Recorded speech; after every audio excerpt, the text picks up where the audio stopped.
Welcome to this episode of the Million Dollar Mastermind. I'm Larry Weidel, and before we get started, if you want to know exactly how to win again and again, go to weidelonwinning.com/webinar now to watch something I've put together for you. Now let's get going into this episode of Million Dollar Mastermind.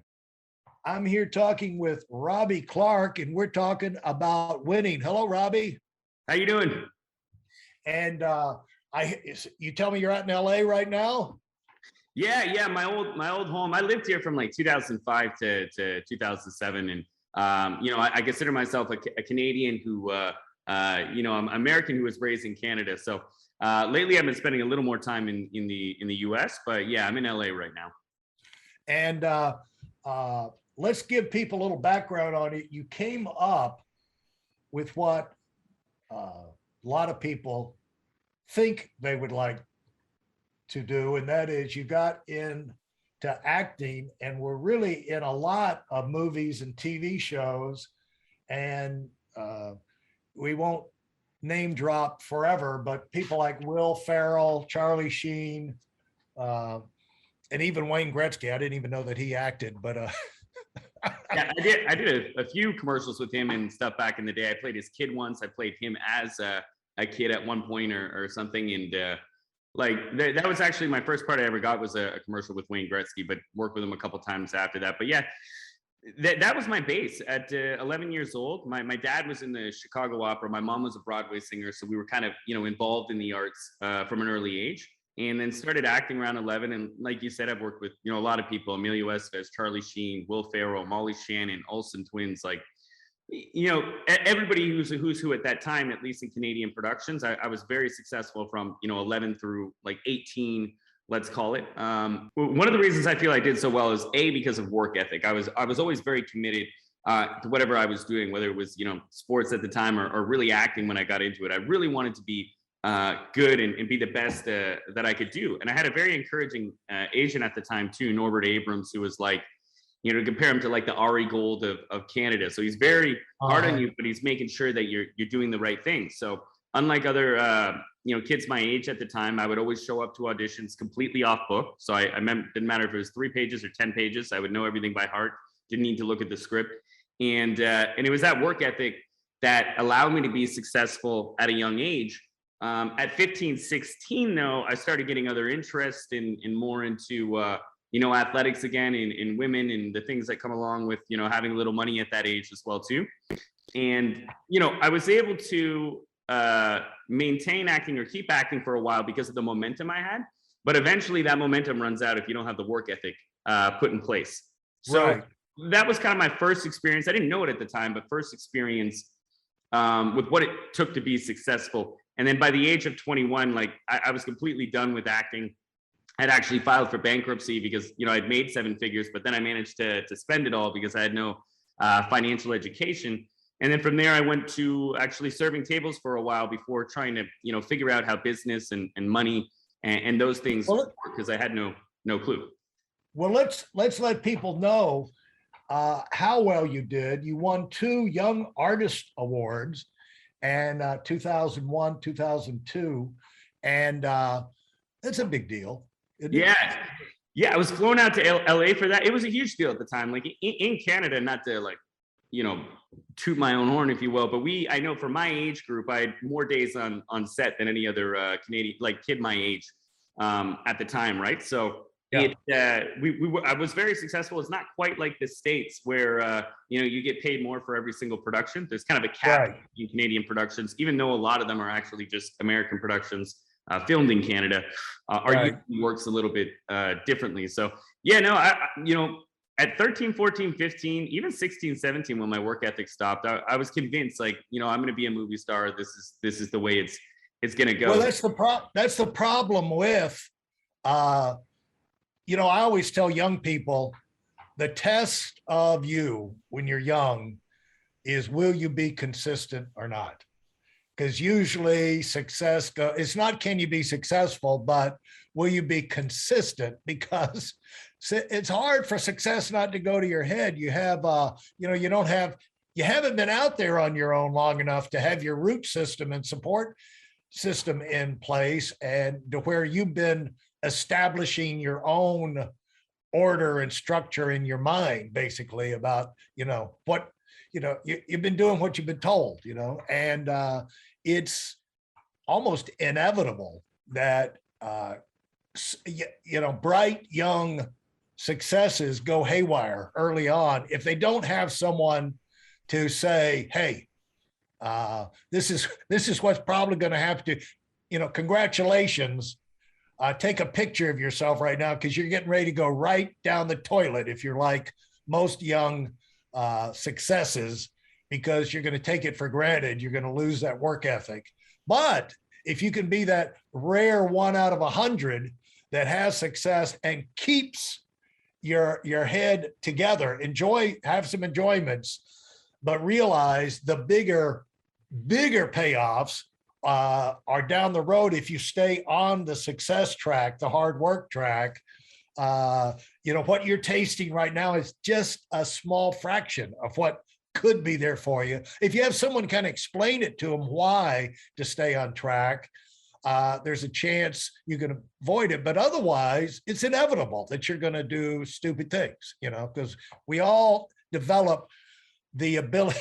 I've always told our training, our trainees that you develop the ability to spend 25% more than you make. When you make the biggest check you've had in your life, you also develop the ability instantly to spend 25% more than that. At least. Yeah. No, for sure. I think that's an important part. But you know what? Like, I always feel like I had with my mom, at least, a good support system, at least in terms of being encouraging. But ultimately, I've found that the most successful people have failed, and they've needed to fail really hard and bad. And I think that's some of the issues sometimes you see with entertainers or athletes growing up, as if they haven't failed big, sometimes they don't come to that realization until that happens. Like the best companies I see run from people around my age who have failed, the one big difference that they make is they no longer take things for granted. Whether that's their team or their clients, they don't take them for granted. And I've noticed that the people who have not failed big, and I see this a lot, and it could be from momentum. Like I said, you can see this in athletes, celebrities, and business owners. If they've not had those big failures that they've had to overcome, a lot of times they take other things for life and granted. And I think that's a very important lesson. I wouldn't be where I am today had I not fallen flat on my face and had to figure it out from there. I could be in the same position, or I could bounce back. But I think failure is a big part of life that's necessary for a true success. And how much did it hurt you to go through the bankruptcy? I mean, it was more embarrassing than anything, because growing up, I was like a Canadian celebrity in my schools and things like that. I had 6 credits in high school and everything like that. So it was more embarrassment. I didn't, at the time, all I knew, I constituted everything to an hourly wage, because even when I'm filming, even though I'd make, hundreds of dollars an hour or thousands a day, when I go out and shop for something, I'd be like, okay, this is what it costs me to make that. Once my head was completely out of acting, like I said, I had to switch my mind frame. But it was really embarrassment was the biggest thing. Like, I remember serving tables and I'd see people I know come in, and I'd be immediately embarrassed because they knew me as like this, the guy who was on TV, the Audi and all that stuff. And so it was humbling. Hey, listen, there's a lot of information online, but there aren't a lot of people who've actually done something.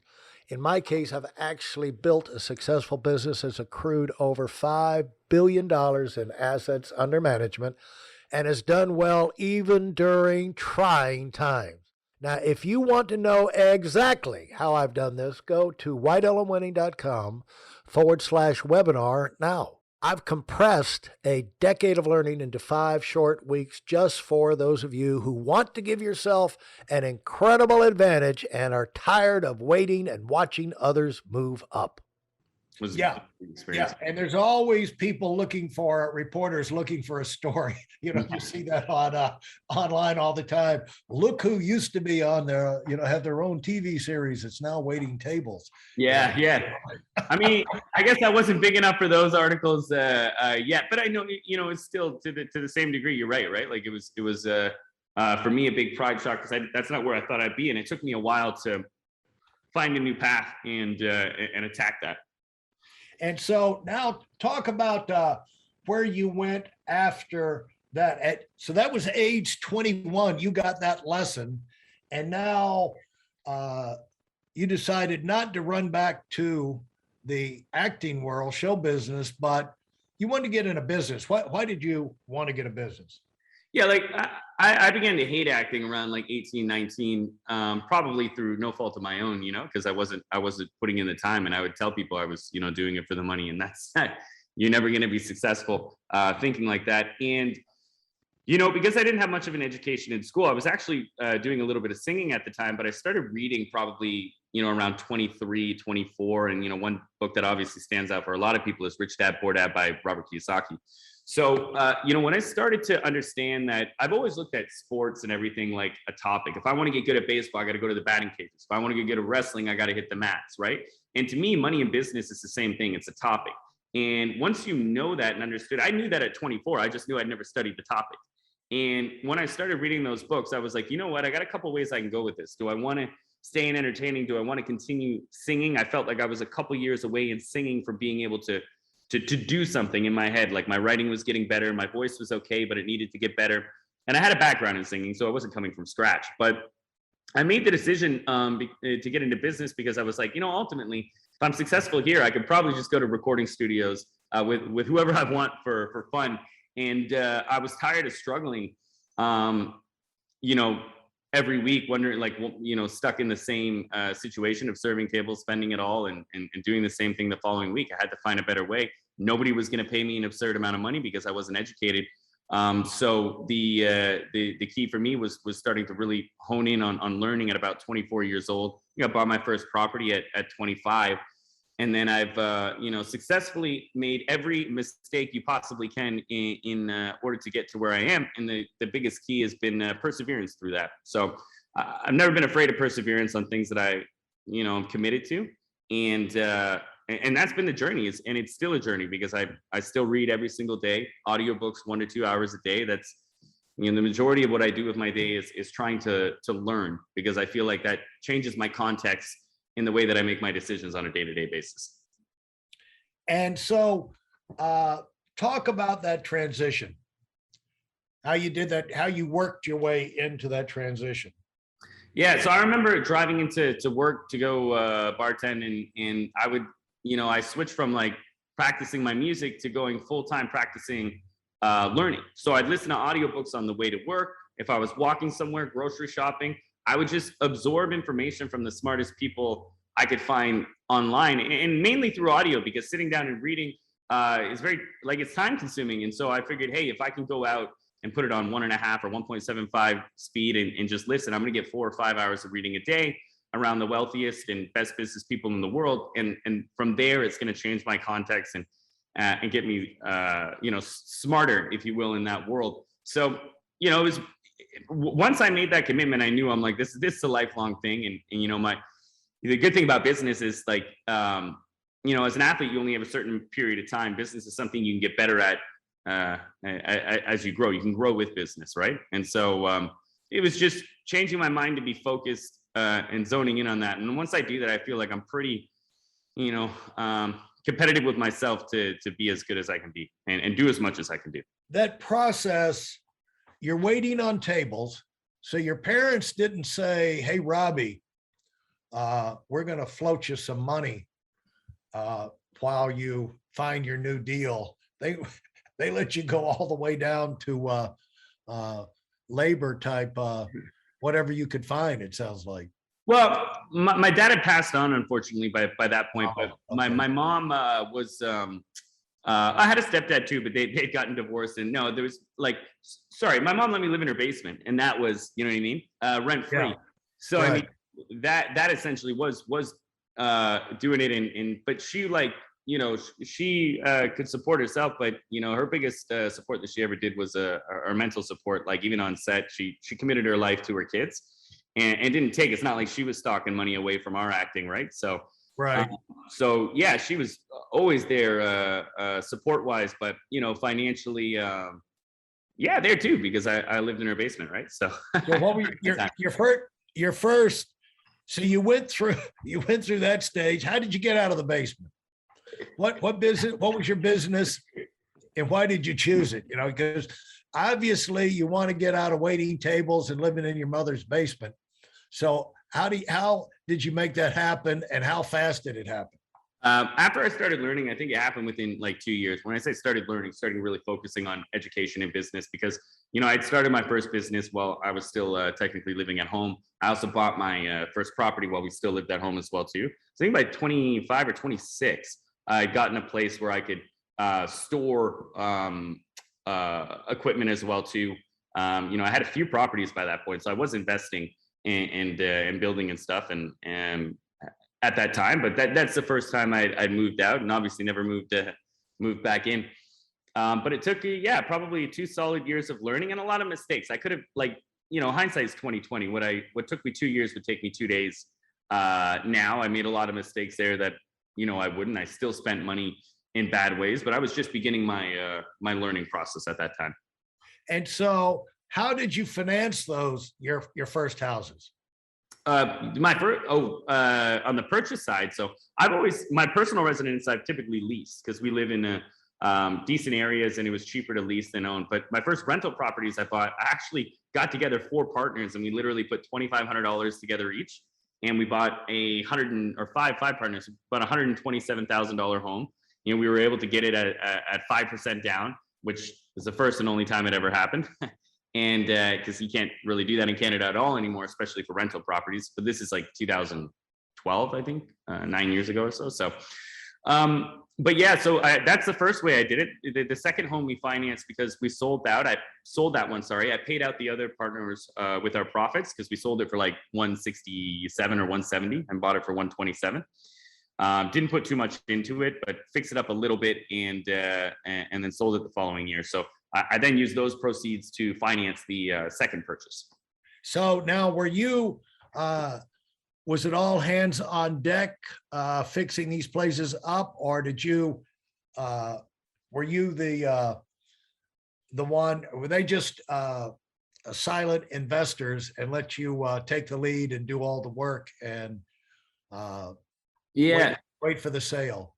I mean, one of my partners in that deal is like one of my best friends, and he does a massive amount of real estate himself too, Matthew Moxness. But we always decided it was better, since we can, do our own thing, to just cry on each other's shoulders when we run out of money instead of partnering together on a lot of projects. But I felt I did a lot of work there. I think a couple of us probably did, but the ones who did decided, hey, we can do this on our own as well too. And so, yes and no. I can't even, put together the simplest IKEA thing. So I've never done maybe a couple of days of painting and stuff here and there, but I've always hired trades for that. So I try to pretend in business that I'm terrible at everything, even the things that I'm good at, because that allows me to build a complete company in business, right?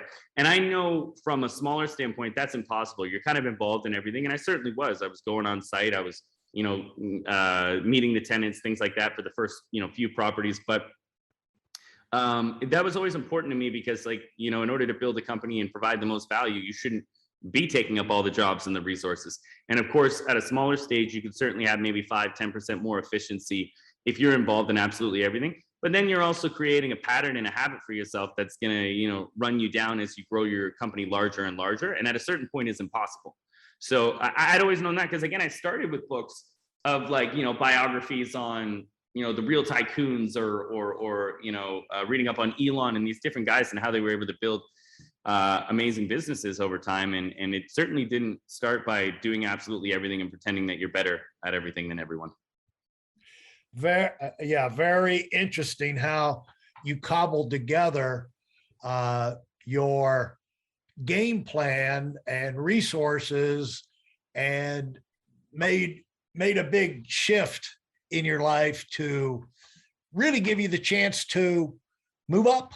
And the thing about an actor, you're always going to be always auditioning, unless you're Tom Cruise, even sometimes him, but yeah, even him. It's an insecure.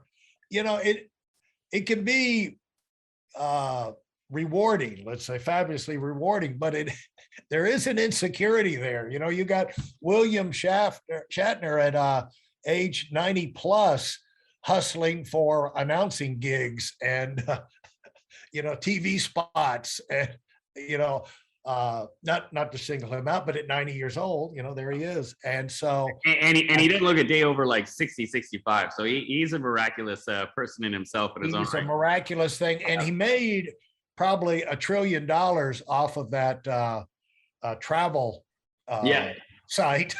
Yeah, he works for fun too. But it's incredible to see him embrace, like, he's big the cryptocurrencies, and he's so he embraces change, which is really unique for someone in their 90s, right?